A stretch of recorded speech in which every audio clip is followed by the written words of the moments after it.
This is the Lone Crater YouTube. We hope this video helps. In this video, I will show how to change Headlight Nissan Frontier. First, gather your tools, a 10mm socket wrench and a flathead screwdriver. Make sure you have the correct replacement headlight bulb for your specific Nissan Frontier model. Park your truck on a level surface and turn off the engine completely. This ensures safety and provides a stable working environment. We'll start by accessing the headlight assembly. Now open the hood of your Nissan Frontier. You'll see the headlight assembly. Locate the two 10mm bolts positioned on the top of the headlight unit. Use your 10mm socket wrench to carefully remove these two bolts. Once the bolts are out, gently pull the entire headlight assembly straight forward. It's held in place by a few clips, so a firm but gentle pull will release it. Be careful not to force it. With the headlight assembly out, you can now access the bulb.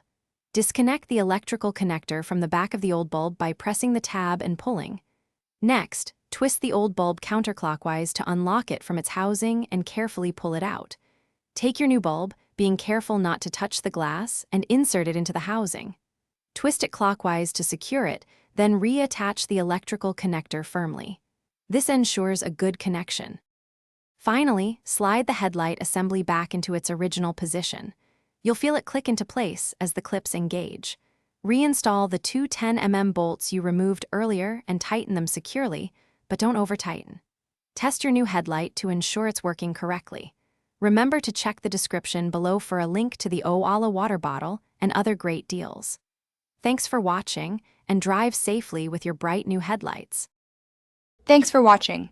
Consider subscribing if we helped you.